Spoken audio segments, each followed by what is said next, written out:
ko na lang ang ating Pangulo. Anong dapat natin gawin? Inuutusan natin ang Philippine National Police.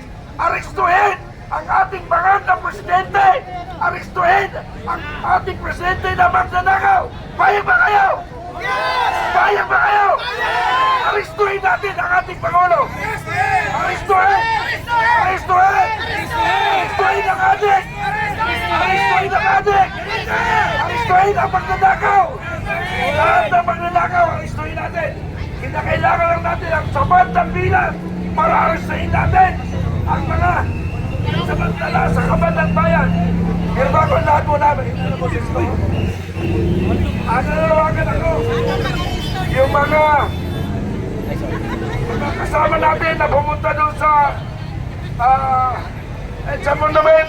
Dito na tayo sa Chatroid, ano? Dito na tayo sa Chatroid kasi hindi natin kailangan ng permit. Pero nakikiusap ako sa lahat ng dito, lahat na naki-isa sa ating sambayalang Pilipinas, nakiusap ako, walang mananakit! Walang mananakit, pwede ba? Walang mananakit!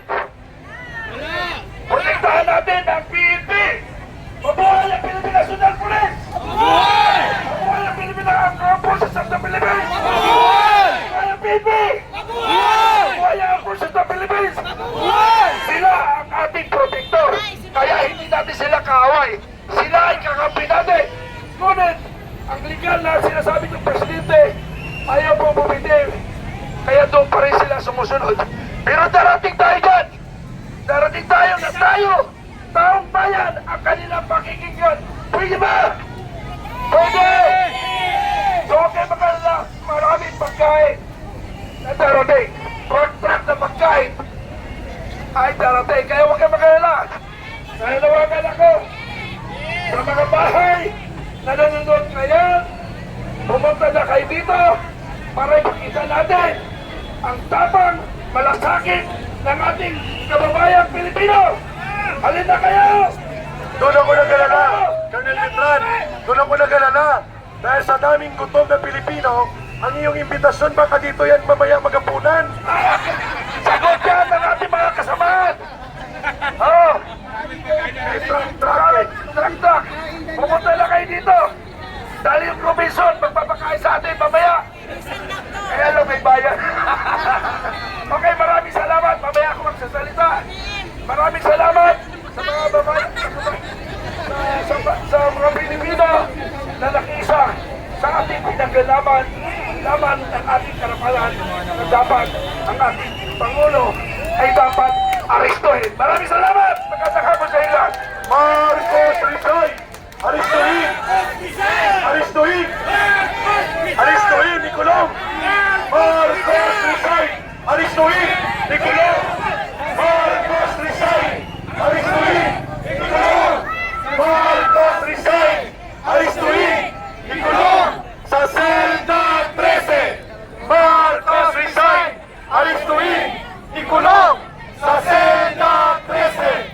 Marcos Rizal! Aristuhin! Nicolong! Sa Selda 13! Ayun! At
resign.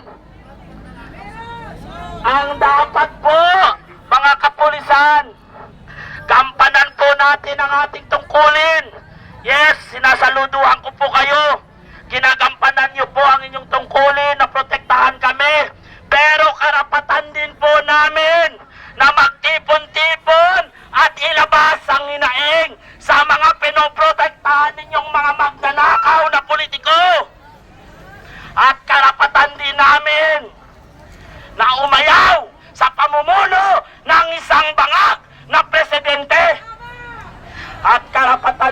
namin ang ipinaglalaban namin dito dahil ay ang nakataya dito ay ang isa sa mga kamag-anak rin ninyo na ordinaryong Pilipino na katulad namin.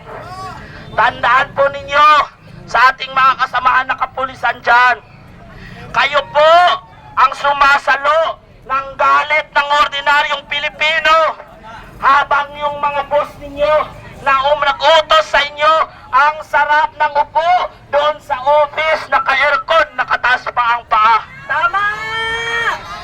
Pero kayong mga mababa pa ang rangko, nandito kayo ang sumasalo ng galit ng ordinaryong Pilipino. Kaya hayaan natin ang ordinaryong Pilipino na magsalita. Sana ngayon, Ginoong Browner, kung alam ko lang na kung nariyan ka, nakakinig, kung hindi ka pa tinago ng magkapatid na Rimulya, kung madinig mo ang panawagan ng ordinaryong Pilipino, kung talagang may bayag ka, kung matapang ka, pakinggan mo ang hinaing ng ordinaryong Pilipino na sumisigaw na tama na, wakasan na ang korupsyon, damputin nyo na ang presidenteng bangak. Dahil ang kapatid niya po mismo ang mahigit na nakakilala sa kanya mula nung bata pa. Kaya dapat po tapusin na natin itong kahirapan ng ating bansa. Magkaisa po tayo sa lahat. Maraming salamat po. Hinarangan tayo. Hindi yan kasama natin. Kaya nga, hinarangan ng pulis pa. Ay, hindi ko alam. Sino pa ba ang gustong magsalita? Sa gobyernong ito.